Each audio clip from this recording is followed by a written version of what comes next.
আসসালামু আলাইকুম। এই যে আমাদের রাইয়ান রিদওয়ান এগ্রো ফার্ম, আমাদের এই মৎস্য খামারে আমরা যে ফিড মুক্ত মাছ চাষ করি সেটা তারই প্রমাণ। এই যে আমরা কারখানার যে রুটি, ওয়েস্টেজ যে রুটিগুলো, সেগুলোই আমরা মাছকে খাইয়ে লালন পালন করে থাকি। আমাদের এই যে এদিকেও দেয়া হয়েছে, আমরা সম্পূর্ণ ফিড মুক্তভাবে আমরা মাছ পালন করে থাকি। এই কারণেই আমাদের মাছের এত চাহিদা। আমরা মাছকে কখনোই আমরা ফিড দেই না, আমরা ফিডের পক্ষপাতিত্ব কখনোই করি না। আমাদের খামারে শুধুমাত্র আমরা এই রুটি এবং সামান্য পরিমাণ কিছু কুড়া এবং গমের ভুসি, এগুলো দিয়ে মাছকে লালন পালন করে থাকি। যে আমার ছোট ভাই রাইয়ান রিদওয়ান এগ্রো ফার্মের দায়িত্বপ্রাপ্ত কর্মকর্তা, ওই হচ্ছে গিয়ে আমার অবর্তমানে আমার ছোট ভাই খামার দেখাশোনা করেন। এই কিছুক্ষণ পরে এখানে মাছের পোনাগুলো এসে ভরে যাবে, এই রুটিগুলো খাবে। আমরা এর জন্যই বারবার আমরা বলি যে আমাদের মাছ হচ্ছে অর্গানিক মাছ।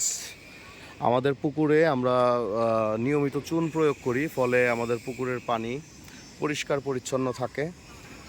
প্রাকৃতিকভাবে ফাইটোপ্ল্যাঙ্কটন এবং জুওপ্ল্যাঙ্কটন তৈরি হয়, সেগুলো মাছের পোনা খায়। যে আমাদের পানিগুলো হচ্ছে সবুজ, কোনো ময়লা নাই পানিতে। সবাই দোয়া করবেন আমাদের মাছগুলোর জন্য, আমাদের জন্য। আমরা নতুনভাবে খামারের একটা ছোট পরিসরে বেষ্টনী তৈরি করেছি, যেন মাছগুলো বের হয়ে যেতে না পারে। এই যে এইদিকে আমরা একটা ঘেরের মতো তৈরি করেছি, যেন মাছগুলো চলে না যায়। আমাদের এই দিক থেকে ওই পাশের খালে আমাদের প্রচুর মাছ বের হয়ে গেছে, যে কারণে আমাদের এই ব্যবস্থা নেওয়া।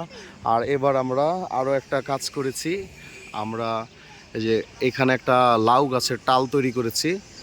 এবার শীতের মৌসুমে যেন লাউয়ের ফলন হয়, আশেপাশে সবাই করতেছে, তাই আমিও একটু শখে করলাম। দু একটা লাউ ধরলে মনের আনন্দে খাওয়া যাবে আর কি। যাই হোক, সবাই দোয়া রাখবেন আমাদের এই ফার্মের জন্য।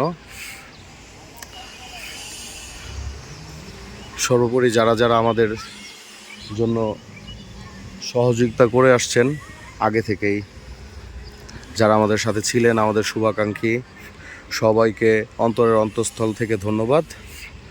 সবাই দোয়া রাখবেন, আমার জন্য দোয়া রাখবেন। আসলে আমি ছোট মানুষ, আমার চলার পথে ভুল হতেই পারে। যদি কেউ আমার প্রতি কোনো মনে কষ্ট পেয়ে থাকেন, তাহলে আমাকে ছোট মানুষ হিসেবে মাফ করে দিবেন, ক্ষমা সুন্দর দৃষ্টিতে দেখবেন। সবাই 5 ওয়াক্ত নামাজ পড়বেন, সবাই মসজিদে আসবেন, আর সবাই মিলেমিশে থাকবেন, এই কামনা করি। আসসালামু আলাইকুম।